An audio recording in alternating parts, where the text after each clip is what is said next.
Hey friends, welcome back to my channel. If you're new here, my name is Riley, and normally I travel in my Subaru Outback with my little dog Tyson, but as you can see, I am back at base camp. Since I've been back, I've been mostly relaxing and working, but in today's video, I'm going to discuss my most asked questions and try to answer as many of them for you as possible. So sit back, relax, pull up a drink, and let's get into these.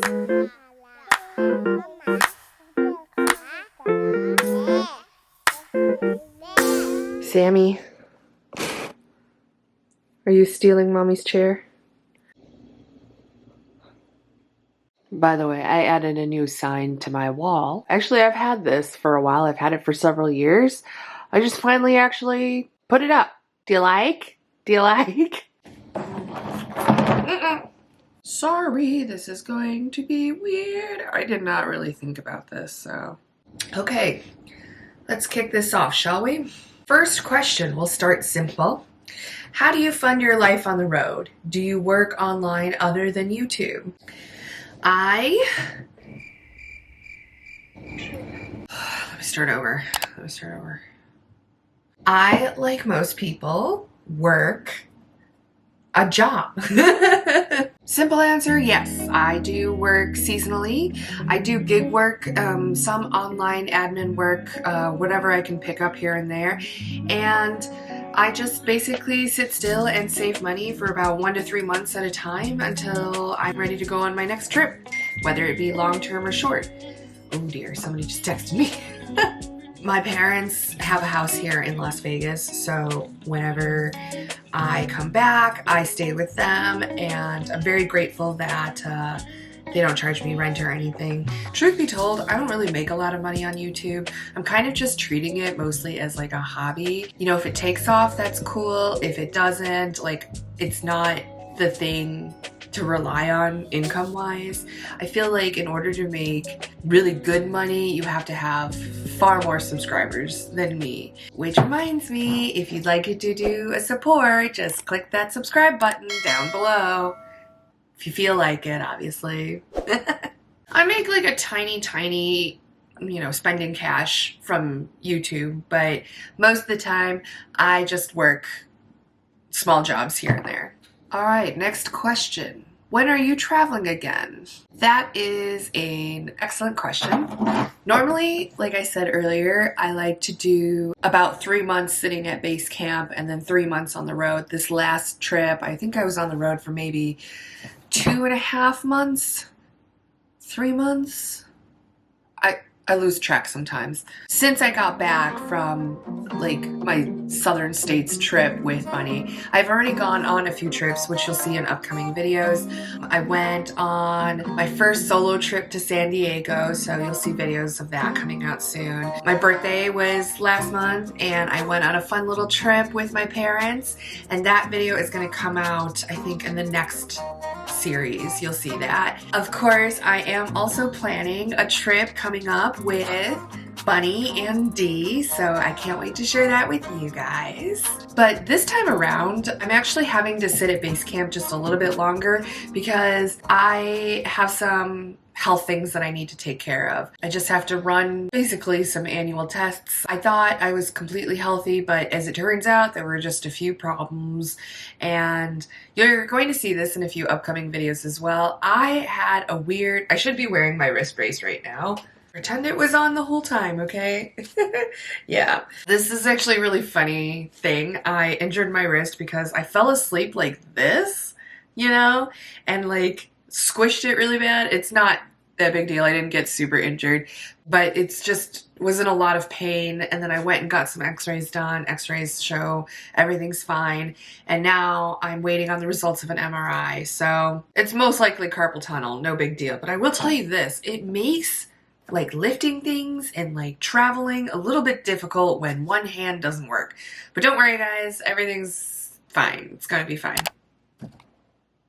Anywho, yeah, so for the rest of the year, I don't know that I'm going to do any huge trips again for the remainder of the year, just because I have some things that I need to work out in my life, but I will be taking more shorter trips, and again, like I said, I've already done a few short trips here and there, which will be coming up in the next few weeks. Okay, this next one is a pretty good one. How do you protect yourself on the road? How do you stay safe? I know a lot of people, especially solo female car campers or van lifers or nomads or et cetera, will discuss, oops, I totally accidentally shook the camera. You guys still there?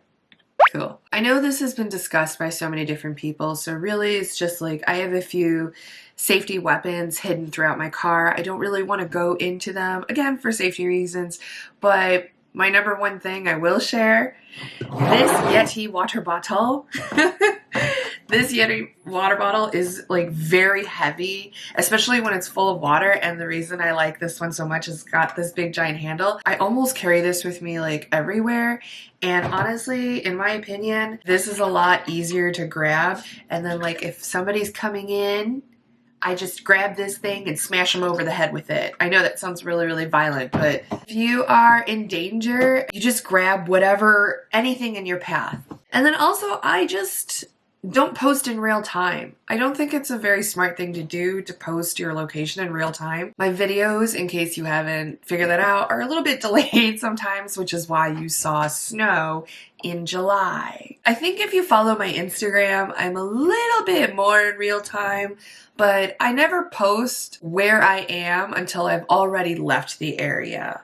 That's just sort of my opinion. I think it's just good common sense to don't overshare on the internet, basically, because you just never know.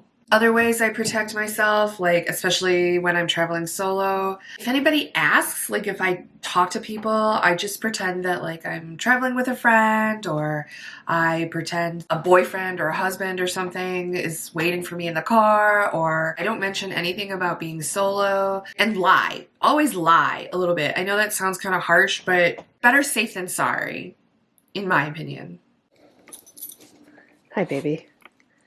Hi. Do you want to say hi to everybody? Do you want to say hi? Hello. Okay, here we go. Let's just adjust that a bit. Okay, sorry, just a little change of scenery because someone was feeling kind of needy. Say hi. Mwah. Okay. All right, where's my phone? Oh no. Forgive the messy bed right now. Just ignore that. What is on my face? Glasses. What's next? Let's see. This is a good one. Someone asked, how did I meet Bunny? Or in other words, how did I make friends on the road, basically? I feel like they kind of go hand in hand. I actually met Bunny on my very first van life outing. This was, I think, in 2021, so 3 years ago. Some of you might know this story, but my very first car camping experience slash van life experience, I attended this van life event called Gutted. Having barely done any research into van life, I decided to just take off and go to this event. And that's where I met Bunny, and actually Dee. I also met Dee. So we met at this event and exchanged like Instagram handles and stuff, and then she reached out to me asking me to go. I think the next event from there was Vanarchy in Arkansas, and so I went there. We had a great time. Then they invited me again to go to RTR over in Quartzsite. I always suggest to people who are trying to find community to go to these events because it's just an easy way to meet other people that do kind of the same lifestyle, and you never know who you might become really, really close with. You know, it started off with me and my caravan meeting up at these events so that we can hang out and stuff, to planning our own trips, and now Bunny is one of my like best friends, and we travel and go on road trips together a lot, and we've got a system down pat, you know? If you're looking for suggestions of which events to go to, I used to go to the Journal of Lost Time events. I think they put on several a year. If you're interested in going to like Baja, I know that one of their big ones they do, I think, is every February. There's lots of different apps. There's Descend on Bend, there's Schoolie Palooza, there's a lot of stuff in the Pacific Northwest.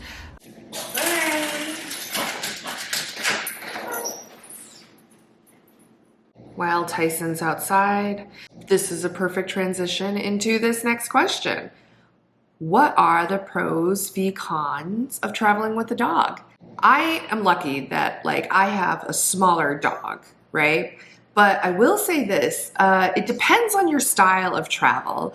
If you are the type of person that I would say is kind of a camper, as in like you go to a location and you like to just sit and relax, enjoy nature, especially if you are not doing like extreme sports or extreme activities, it's totally fine. It feels great. Having a dog is just good for companionship, good for safety. Like I know Tyson's just a little chihuahua, but sometimes it feels nice knowing that like if something is lurking nearby, he's kind of like my first warning sign, you know, like he'll just bark. Then again, he barks at everything from birds to airplanes to bicyclists to the fridge door opening. So I don't know how much safety there really is. But I do feel a little better, I will admit, sometimes having him there. On the other side, it does make it difficult for obvious reasons to have a dog as well. Sometimes if I need to go, I don't know, indoors for anything, if there's an activity I want to do in a brand new city, I have to figure out what I'm going to do with him. And I won't leave Tyson in the car if it's going to be a dangerous situation. When I'm planning activities, I always make sure that it's dog-friendly activity for the most part. If it's an activity that's not dog-friendly, then most of the time I'm just not going to do that activity because I'm not going to leave my dog in the car all day long. I'm just not going to do that, which is kind of a con, you know what I mean? Like there are just some things that I would love to do to not have to worry about Tyson. And sometimes things just take a little bit longer. And I'm the type of person that kind of travels very fast. Sometimes I'll just leave him with my parents at base camp. Especially if it's going to be a short trip where I know I'm going to do a very specific activity. Oh, it looks like he's ready to come back inside. 1 minute. Tyson, are you good? Are you done yelling at all of the neighbors? Huh? You done? Okay. There's other questions kind of related to the dog thing as well. I just thought it was really funny, so I thought I'd add it in here. Someone asked, when you have Tyson in his stroller and go into stores and restaurants, do you let them know he's not a human baby or just roll with it? So if you haven't seen in my previous videos, or I think I posted a short about it, I got a little like pet stroller thing for Tyson. It makes it so much easier because Tyson gets overwhelmed easily. He is sometimes a little extra spicy, or for safety reasons, sometimes it's just easier. It's just easier, especially if I have to film at the same time, to just keep him in the stroller. It depends on the restaurant. I don't go into anything like, I don't go into like fancy stores or anything.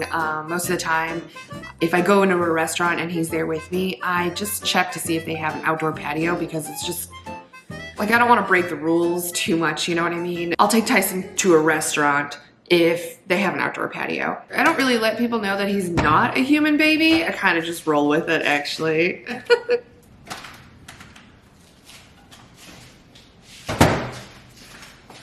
Anybody like kimbap? Basically like veggie rice rolls.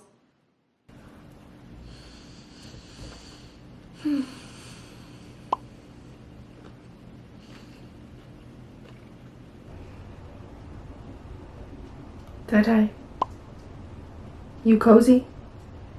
Okay, we're back in my room. So this next question, do you wish to ever upgrade to a larger vehicle, such as like a van, like a bigger van or an RV? Obviously, I have daydreamed a lot about upgrading to a larger vehicle. I don't think I'll ever get an RV. That just doesn't really seem like my style. Just feel like an RV is too much hassle, too much space for just me, one person. For a second there, I thought about doing like cargo trailers. I know I've talked about that briefly in previous videos. Oops. But I think based on the way I travel, especially this last trip I went on, I just move kind of really fast. I feel like, even though I feel like I could do like a tiny trailer, I feel like that would be really fun. Those are really only good if you're going to be camping in places that have a lot of space, I think. I do travel pretty fast, so I would prefer a vehicle that has better gas mileage, that's easier to stealth camp if I ever end up in the city or something, and that just can get me to places that bigger rigs typically can't go. I don't exactly know what I'm going to get one day. I really don't. Right now I have the Subaru and it's good enough for me, and that's kind of just what I'm sticking to right now. I'd rather do a little bit more research and maybe like test drive. Like I know that I can rent vans or something. What is it called? Like Outdoorsy. There's an app where you can like rent and try out different rigs. I feel like maybe that's what I'll do because I keep going back and forth, you know, like sometimes I'm like, ooh, I want to save and get like a big Ford Transit or Ram ProMaster or whatever. And then some days I'm like, no, I love my Subaru. I'm going to stick with this. You know, I just don't know. This will be the final question. It's the perfect question to end on, I think. Do you think you will ever go back to full-time van life? I sort of really like this new style that I've been doing, and I think this is probably what I'll stick to doing, at least for the time being, of like part-time travel. Like I'll sit still to work and save money for on average 3 months, and then I'll hit the road for about 3 months, and then I come back to Vegas and sit still and work for 3 months, and then the cycle repeats. I find that to be the best option for me personally because it helps me avoid travel burnout. While I'm here at base camp, I get to sit still and build a routine. I actually get to do other projects that I enjoy doing, and at the same time, like do more research on the type of trips I really want to take. And when I'm actually out there, I prefer to just move. Like I don't really like to sit still. I kind of just want to move and see as much as I could see.